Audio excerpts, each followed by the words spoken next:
The U.S. Supreme Court shakes America with landmark rulings on abortion and guns. Plus, the investigation of the attack on the U.S. Capitol gets closer to former President Trump. From Voice of America, this is The Inside Story, Democracy in America.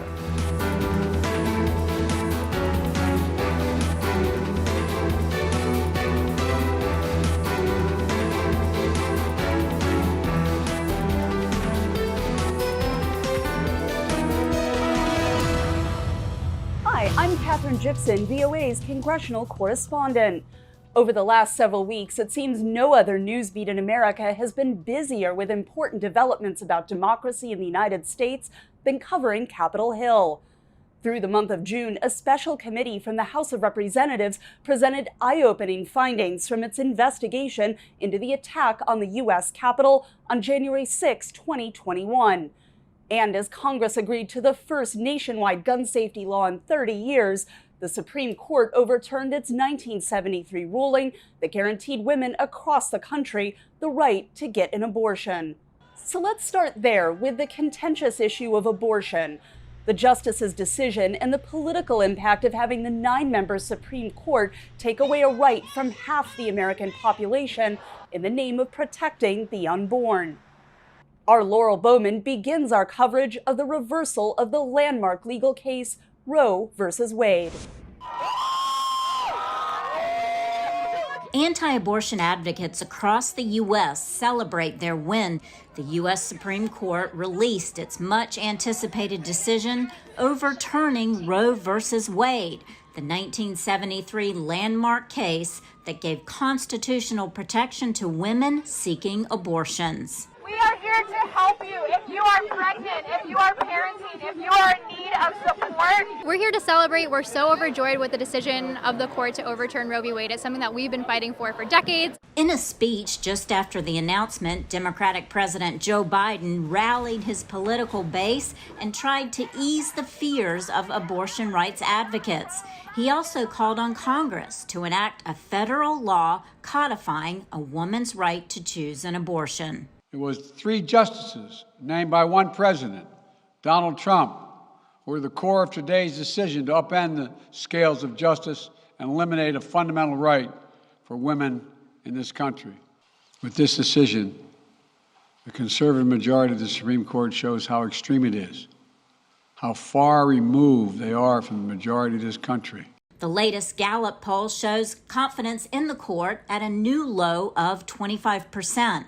In the 6-3 majority opinion, conservative Justice Samuel Alito, appointed by U.S. President George W. Bush, wrote, "The Constitution makes no reference to abortion, and no such right is implicitly protected by any constitutional provision, including the due process of the 14th Amendment." The case at issue concerned a Mississippi law banning abortions after 15 weeks. The state's sole abortion clinic sued, and lower courts ruled in its favor. In today's opinion, the Supreme Court ultimately backed the state. Instead of the Supreme Court, states should decide whether to allow or ban abortion, the opinion said. We're about to enter sort of the Wild West in terms of a lot of interjurisdictional conflict. There are about 13 states that have trigger bans. And that will immediately have laws that take effect and that basically ban abortion outright. All in, about 26 states we can expect will virtually eliminate abortion. This could force women to cross state lines to get abortions. Roughly 15 states are expected to try to protect abortion rights, with the rest of states taking some sort of middle ground. Pro-life is a lie. They don't care when people die. Abortion rights advocates see the ruling as an assault on reproductive and privacy rights. Well, as my sign says, I will aid and abet abortion. We're not going to stop having abortions. We are going to fight by electing more women to Congress, to state legislatures, to the city council. Women who understand the issues and will go to the front lines to pass legislation to overturn this horrible decision. But those against abortion say it's a victory for human life. I do want to fight for the rights of women. As an attorney, I am very concerned about this, but we also need to consider that these are people. I believe these are people, and they have rights too. So we've got to we have to find a way to honor women, but also really protect the fundamental rights of these children. One of the most consequential Supreme Court decisions in recent U.S. history. The overturning of Roe v. Wade, ending a constitutional right to abortion and sending that decision back to each U.S. state, immediately led to a call for action from President Joe Biden. We need to restore the protections of Roe as law of the land. We need to elect officials who will do that. This fall, Roe is on the ballot. Personal freedoms are on the ballot. For decades, disagreements over abortion rights have motivated Democrat and Republican voters at the ballot box. A promise to appoint pro-life Supreme Court justices was a key part of Donald Trump's 2016 White House win. I am putting pro-life justices on the court. I will say this, it will go back to the states. Trump nominated 3 Supreme Court justices in his time as president. They each promised lawmakers Roe v. Wade was settled law, but ended up becoming the key votes to overturn it. It has been reaffirmed many times over the past 45 years. Now, with Roe overturned, will conservative voters still be motivated to head to the polls? House Republicans said there are more battles to fight at the state level. The work just begins now to go and protect life even more, because the Supreme Court's decision overturning Roe v. Wade, correcting that flawed decision, finally allows states and Congress to protect life in ways that we never were able to for the last 50 years. And that motivates young conservative voters like Anna Lulis. It is super important to pushing pro-life legislation. What you're going to see with a post-Roe America is probably a polarization among the states. In a Monmouth University poll released last month, 48% of Democratic voters said candidates' positions on abortion rights is a key issue in the upcoming midterm elections. Senate Majority Leader Chuck Schumer said he expects Republican lawmakers will try to put more restrictions on abortion. Elect more MAGA Republicans if you want nationwide abortion bans. Elect more MAGA Republicans if you want women and doctors to be prosecuted. And in the U.S. House Speaker Nancy Pelosi said it was crucial for Democrats to hang on to their majority. The Republicans are plotting a nationwide abortion ban. They cannot be allowed to have a majority in the Congress to do that, but that's their goal. It's still unclear how much the issue will energize voters. Outside the court, an abortion rights supporter doubted electing more Democrats would make a difference. In theory, Roe is on the ballot. In reality, it would require 60 Democratic senators who are willing to actually take action on packing the court, on ending the filibuster, on making sure that this is here to stay. A Politico Morning Consult poll conducted after the decision found that 40% of the American public strongly disapproved of overturning Roe. The decision to overturn the landmark case of Roe v. Wade is being both celebrated and criticized. Stephanie Robinson is a lecturer at Harvard University Law School and was a chief counsel for Senator Edward Kennedy. She spoke to our Arash Arabasadi about the court's controversial decision. What's happening right now is that this minority rule by conservatives is happening in this court when we see that this is not where the majority of this country wants to go, nor is it where the majority of this country is. They're looking for cases to be able to overturn and to be able to put in place the agenda that is extraordinarily conservative for this country going forward. The Second Amendment of the United States Constitution reads, quote, "A well-regulated militia being necessary to the security of a free state, the right of the people to keep and bear arms shall not be infringed." That right to keep and bear arms and how it's been interpreted by the courts has been at the heart of the gun control debate in the United States for decades. From the political assassinations of the 1960s to the reoccurring mass shootings of this century. A mass shooting in May at an elementary school in Uvalde, Texas, Killing 19 children and 2 teachers was a catalyst in getting Congress to find compromise for a gun safety law that guarantees millions of dollars for mental health, school safety, crisis intervention programs, and juvenile background checks. It receives support from Democrats and Republicans. The gun industry wants to stop any discussion about changing the laws after these mass shootings, because they know that that's the moment when the public is demanding policy change. It's literally sickening to consider the innocent young lives that were stolen by this pointless, senseless brutality. President Biden signed the bill into law, but that's not going to stop the debate over guns in America. The Supreme Court weighed in last week by saying New York's restrictions on who can carry a concealed gun is unconstitutional. Let's go back to Stephanie Robinson, Harvard University Law School lecturer. She talked to Arash Arabasadi about guns, the law, and the Second Amendment. We're at this incredibly rare moment in the United States where there's some bipartisanship for the most meager of gun regulations signed by the president, and then the Supreme Court puts that out, like as if to say, doesn't matter. I mean, is the Supreme Court more right than Congress passing a bill? The Supreme Court would say to you that that's not their job. I mean, that their job is not to do this. Their job is not to legislate.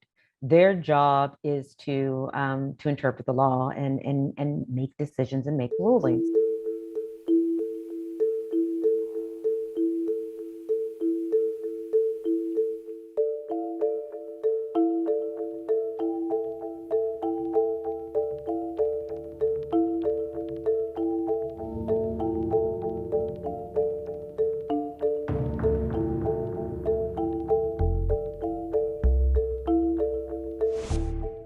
Casting a shadow over the American political landscape for the past 18 months is the attack on the U.S. Capitol on January 6, 2021. A select committee of 9 members of Congress has been investigating what happened and why. On June 9th, they began telling us what they discovered. With intense and previously unseen video, and in testimony from a documentary filmmaker and a U.S. Capitol police officer who suffered a traumatic brain injury. I saw friends with blood all over their faces. I was slipping in people's blood. 6 Democratic and 2 Republican lawmakers made public for the first time their year-long investigation into the January 6, 2021 breach of the U.S. Capitol. It was domestic enemies of the Constitution who stormed the Capitol and occupied the Capitol, who sought to thwart the will of the people, to stop the transfer of power. And so they did, so at the encouragement of the President of the United States. President Trump summoned the mob, assembled the mob, and lit the flame of this attack. You will also hear about plots to commit seditious conspiracy on January 6th, a crime defined in our laws as conspiring to overthrow, put down, or destroy by force the government of the United States. Investigators said that on election night 2020, the president insisted on declaring victory. This is a fraud on the American public. We were getting ready to win this election. Frankly, we did win this election. Despite warnings from his top campaign advisors. It was far too early to be making any calls like that. Ballots were still being counted. Ballots were still going to be counted for days. And it was far too early to be making any proclamation like that. With the exception of a campaign lawyer, former New York City Mayor Rudy Giuliani, who witnesses said was drunk that night. Mayor Giuliani was saying, we want it. They're stealing it from us. Where'd all the votes come from? We need to go say that we won. And essentially that anyone who didn't agree with that position was being weak. Former Attorney General Bill Barr, the nation's top law enforcement official at the time of the 2020 election, testified the president had continued with false claims of fraud in the weeks after election night, even after it was clear he had lost. I was somewhat demoralized because I thought, boy, if he really believes this stuff, he has, lost contact with he's become detached from reality if he really believes this stuff. When I went into this and would, tell him how crazy some of these allegations were, there was never an indication of interest in what the actual facts were. Election officials from 3 key states and an election lawyer from the Republican Party also said the Trump campaign's subsequent attempts to prove fraud in court were unfounded. The simple fact is that the Trump campaign did not make its case. New details showing the danger to Vice President Mike Pence's life on January 6, 2021. Rioters just 40 feet away from Pence after he refused former President Donald Trump's baseless demand to overturn the 2020 election results. If Mike Pence does the right thing, we win the election. Pence's advisors described how Trump pushed conservative attorney John Eastman's false theory that a U.S. president can reject or delay election results. It made no sense to me that in all the protections that were built into the Constitution for a president to get elected and steps that had to be taken, that the power to choose the next president would be sitting with the vice president. Pence's advisors told the vice president he did not have that power and warned of the consequences. That declaration of Donald Trump as the next president would have plunged America into what I believe would have been tantamount to a revolution within a constitutional crisis. Despite the fact that the vice president consistently told the president that he did not have and would not want the power to decide the outcome of the presidential election, Donald Trump continued to pressure the vice president, both publicly and privately. Pressure that culminated in Trump's tweet on the afternoon of January 6, criticizing Pence, a move investigators say inflamed the president's supporters, encouraging them to storm the U.S. Capitol.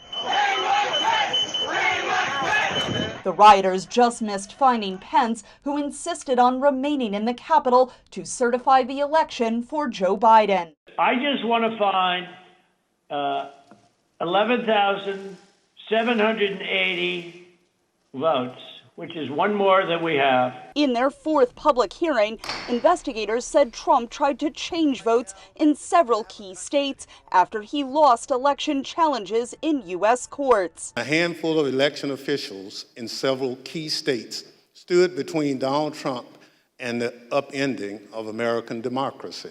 Trump has criticized the investigation, arguing that the committee's work is not fair or balanced, despite the presence of 2 Republicans, both of whom voted to impeach him. Arizona Speaker of the House, Rusty Bowers, who voted for Trump in the election, testified the president pressured him to overturn the results through his lawyer, Rudy Giuliani.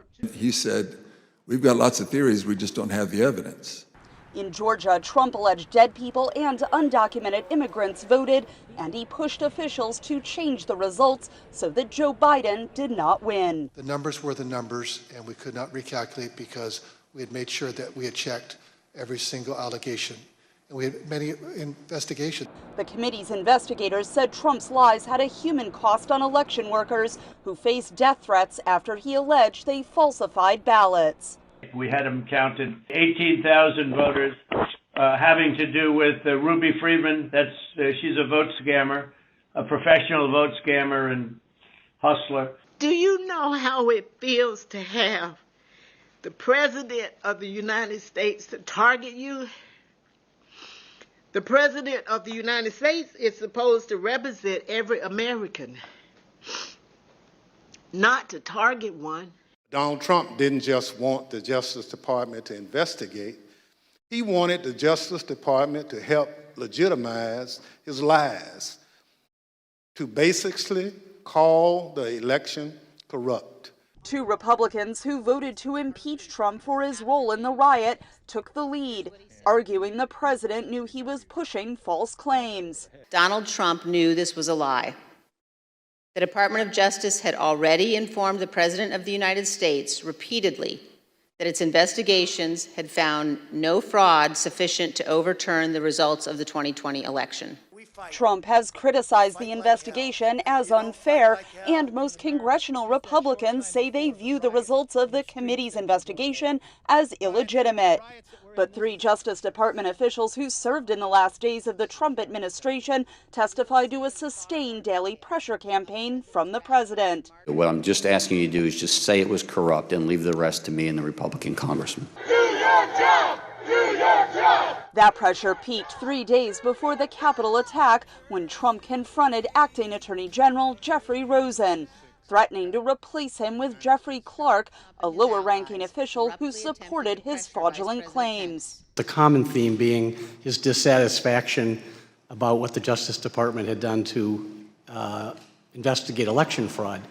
I will say that the Justice Department declined all of those requests that I was just referencing because we did not think that they were appropriate based on the facts. Testimony Tuesday revealed some of the most important details to date, as Cassidy Hutchinson, who worked just steps from the Oval Office, said Trump and his closest advisors, including her boss, White House Chief of Staff Mark Meadows, knew of the potential for violence. Things might get real bad on January 6th. Bill, brown cowboy boots. He's got blue jeans. Hutchinson telling lawmakers Trump was fully aware his supporters were armed and would be heading towards the Capitol. I overheard the president say something to the effect of, I don't effing care that they have weapons. They're not here to hurt me. Take the effing mags away. Let my people in. They can march to the Capitol from here. Hutchinson, who risks criminal prosecution if she lies under oath, detailed Trump's desire to march on the Capitol with his supporters, even though a top White House lawyer warned it was likely illegal. Mr. Cipollone said something to the effect of, please make sure we don't go up to the Capitol, Cassidy. Keep in touch with me. We're going to get charged with every crime imaginable if we make that movement happen. An argument that culminated in Trump allegedly attempting to take the wheel of the presidential car and fighting his own Secret Service detail. The president said something to the effect of, I'm the effing president, take me up to the Capitol now. To which Bobby responded, sir, we have to go back to the West Wing. The president reached up towards the front of the vehicle to grab at the steering wheel. While more hearings are planned and more of the story will unfold, it is important to note that Congress has no power to prosecute any of those involved, including the former president. That task falls to the U.S. Justice Department. It's headed by Attorney General Merrick Garland, and he reports to President Biden. Which brings us back to Stephanie Robinson and the legal path forward for American democracy.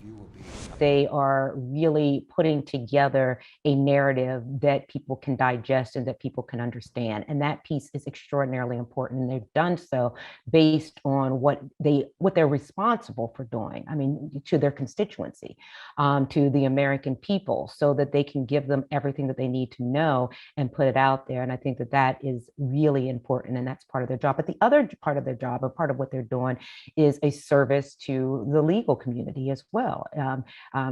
Specifically to DOJ, is that they are laying this out for DOJ to be able to see what they are able to do, if anything. And I think that, many are asking and interested as to whether or not this will go all of the way up to our former president, and whether or not there'll be charges that will be brought against him.